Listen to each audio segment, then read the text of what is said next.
Digital marketing සහ traditional marketing කියන්නේ සාම්ප්‍රදායික අලෙවිකරණය. ඩිජිටල් අලෙවිකරණය සහ සාම්ප්‍රදායික අලෙවිකරණය කියලා දෙකක් තියෙනවානේ. එතකොට අපේ මොඩර්න් ක්‍රමය තමයි ඩිජිටල් මාර්කටිං අපි කරන දේ. එතකොට මේකේ සාම්ප්‍රදායික අලෙවිකරණයක් තිබ්බා. එතකොට සාම්ප්‍රදායික අලෙවිකරණයට අපිට ගන්න පුළුවන් දේවල් තමයි print ads, billboards, හරිද? ඒ වගේම outdoor advertising, හැම outdoor advertising එකක්ම ඒ කියන්නේ එතකොට leaflets ඒ වගේ දේවල්. ඒත් එක්ක රේඩියෝ ටෙලිවිෂන් ඇඩ්වර්ටයිසින්. එතකොට හැබැයි ඩිජිටල් පැත්තට තමයි ටෙලිවිෂන් වැටෙන්නේ ගොඩක් වෙලාවට. අර ඩිජිටල් ස්ක්‍රීන්ස් වලනේ.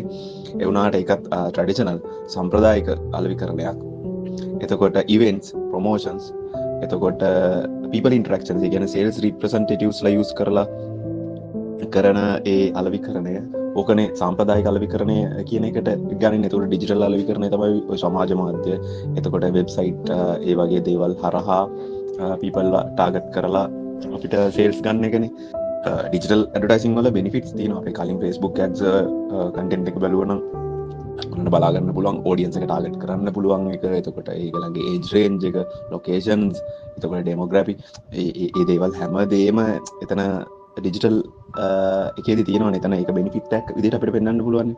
ඒනකොට මම දකින වගේ පෞද්ගලික අදහස තමයි 100% ඩිජිටල් වෙනවට වඩා අනිවාර්ය සාම්ප්‍රදායික අලෙවිකරණය පාවිච්චි කරන්න ඕනේ. ඒ කියන්නේ 100% අපි මොඩර්න් වෙනවට වඩා අරකට තියෙන්න ඕනේ. අරම වුණොත් ඒක අපිට පොඩි රිස්ක් එකක්. මේ මොහොතට ඒක හොඳයි. හැබැයි ලොන්ග් ටර්ම් යද්දී දැන් ඇත්තටම එක එක්සැම්පල් එකක් ගත්තොත් human interactions, අපි කොහොම කරත් බිස්නස් එකක් හොඳටම ක්ලෝස් කරන්න පුළුවන් 1-to-1 මිනිස්සෙක් එක්ක හම්බෙලා කතා කරද්දී. ඒක අපිට කෝල් එකකින් කතා කරත්, මෙසේජ් එකකින් කතා කරලා ඊට වඩා දෙයක් අපි හම්බෙලා කතා කරද්දී තියෙනවා එතන ඊට වඩා රිලේෂන්ෂිප් එකක් බිල්ඩ් වෙනවා. හරිද?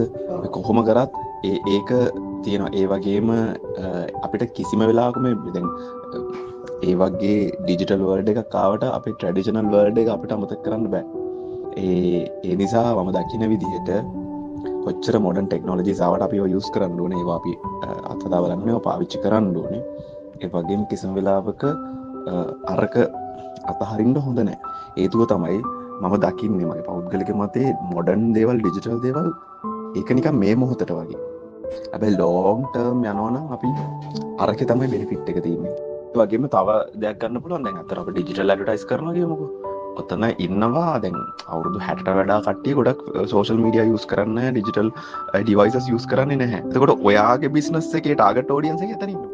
එතකොට ඇත්තටම ඒගොල්ලන්ට දකින්නත් ඔයගොල්ලෝ මොනවා හරි දෙයක් කරන්න ඕනේ. ඒ නිසා කිසිම වෙලාවකට 100% ඩිජිටල් වෙනවට වඩා මම කියන්නේ දෙකේම මික්ස් එකක් බිස්නස් එකකට තියාගත්තොත්, දෙකම try කරොත් ඊට වඩා දෙයක් කරන්න පුළුවන්. long term බිස්නස් එකේ ස්ටැබිලිටි එක තියෙයි කියලා මම හිතනවා. මම විශ්වාස කරන්නේ මේ ලෝකේ හැම දෙයකම කිසිම දෙයක එක්ස්ට්‍රීම් එකකට යන්නේ නැතුව දෙපැත්තම පොඩ්ඩක් try කරලා බලන්න. සමහරක් අවස්ථාවල අපිට මේක වැදගත් වෙනවා, සමහරක් අවස්ථාවල මේක වැදගත් වෙනවා. අපිට ඒ නිසා දෙකෙන් එක පැත්තකින් ඉන්න බෑ.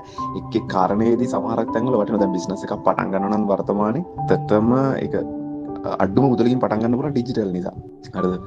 අද කාලේ කන්ටෙන්ට් එකක් ක්‍රියේට් කරගෙන සෝෂල් මීඩියා කොඩම ගන්න Facebook page එකක් හරි හදාගෙන ඒකේ post එකක් දාලා ඒක boost එකක් දාලා අපිට යම් කිසි target අපිට යම් කිසි sales ටිකක් කරන්න පුළුවන්. හැබැයි long term business එකක් build කරනවා නම් ඇත්තටම වාට අනිවාර්යෙන් වැදගත් sales team එකක් ඉන්නවා. මිනිස්සු හම්බෙලා කතා කරන්න ඕනේ. ඒ වගේම emails වලින් හරි එහෙම ප්‍රොමෝෂන්ස් යන්න ඕනේ. එතනත් ඉන්න audience එකක්. ඒ වගේ දැන් ඒක traditional. එතනින් එහා ගියාට පස්සේ වාට name board leaflet අවශ්‍ය වෙන තැන් තියෙනවා. හරිද? ඒ දේවලුත් අනිවාර්යයෙන්ම තියෙනවා. දැන් බිස්නස් එකක දැන් අලුත්ම මොඩර්න්ම දේ තමයි රිමෝට් කරනවා. Remote working. හැබැයි මම දකින පෞද්ගලිකව අපි ගොඩක් රිමෝට් වර්කින් කරන්න අපේ බිස්නස් එක ඇතුලේ. ඒ වුණාට මම දකින දෙයක් ඒකෙත් අවාසි තියෙනවා.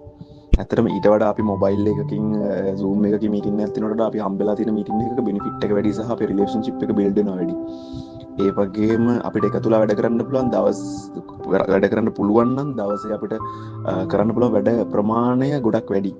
මොකෝ ඇත්තටම රිමෝට් වර්ක් කරද්දී වැඩ කරන කෙනා 100%ක් දෙන්නෙත් නෑ. එයාට දෙන්න අපහසුතාවයකුත් තියෙනවා. අපි එකම තැනක ඉද්දී අපි ඔක්කොමලා ફોකස් කරන්නේ එකම වැඩේට.